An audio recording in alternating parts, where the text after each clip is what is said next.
I thought the president was good. Yeah. I mean, for many reasons. Number one, he was there. Speaking of engaged, 75 minutes standing there, taking questions, unscripted, not pre-produced, not pre-planned, not pre-picked out, no note cards with people's names and pictures on it, no questions and answers on the little note cards that he's holding. Nothing, at least that I could see. Came out, gave a good kind of summation of where we are as a country, which is not good, and then started banging out questions and did that for like 50 minutes. Yeah, something not Joe Biden or now his new anointed protege, yes, can do or Correct. will do. They won't even attempt it. Right, both of those is what's important. Not will and can't, because they can't defend their record. Even under meatball softball questions from the media that most of them are. And the media, I said this in the stream, the media is so predictable with the questions today. I mean, give me a break. How's your ear? He says, well, yeah, I'm a fast healer. She's like, oh, and what she wants to say is, right. Well, we don't think that you really got hit by a bullet. Mm-hmm. That's what we don't think you got hit by a bullet. So I'm going to try to get to this the nicest. That's what she wants to say. She doesn't give a damn about his ear or his health or anything else. And they're just such slime balls, all of them, these questions. Why? You haven't been campaigning in a week. And, of course, he rightly just looks off and goes, I mean, just what an idiotic question.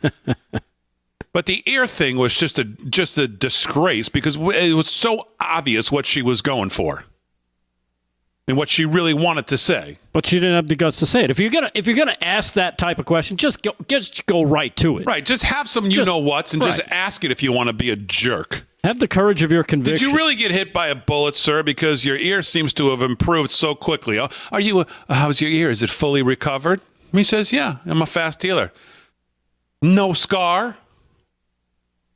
I mean, come on. Not with the level of plastic surgery that's available these days. I'm sure he was like, no, this has got to look natural.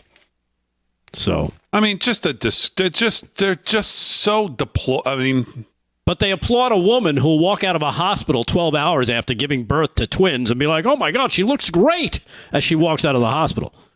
A week later, he takes a bandage off and he's mostly kind of healed. And they're like, oh, we don't even think you got hit.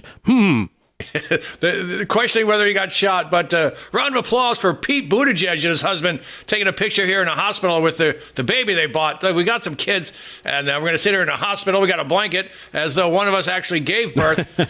But yeah, I thought, you know what? One of the things I love about Trump is there was some hostility there, but he handled it like a boss. He was great, and like you said, no script or anything. Taking the questions, not afraid, and I think they're afraid of him. I think they're like, all right, the bullet didn't work. Now what do we got? Yeah.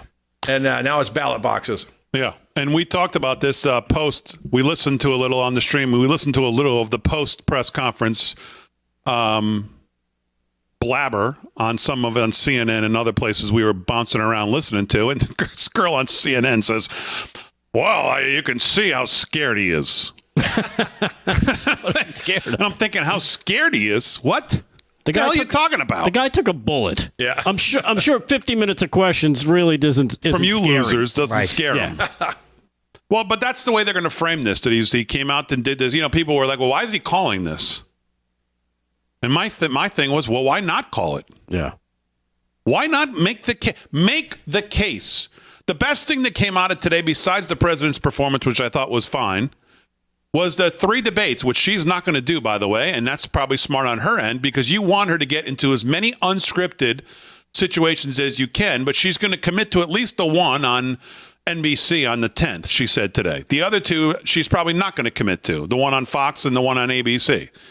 Or maybe it's ABC on I don't know, who cares? One of the communist networks is going to be on the 10th, and she's going to agree to do that because she's probably already been talking to the moderators, if I had to guess, or whatever the deal is.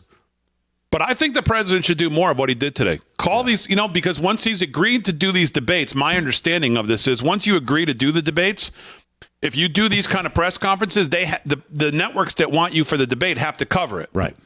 So like MSNBC today had to cover it because he's doing an NBC debate. So why not do these? Yeah, which is a brilliant move when you think about it. By calling a press conference, they have to cover it now. He's the candidate for the other side, for the Republicans, as far as they're concerned.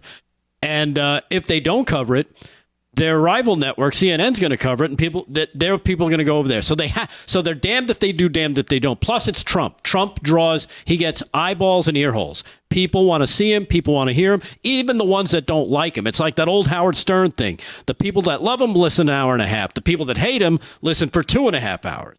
It's one of those things. It's one of those strange, unexplained mysteries, they say.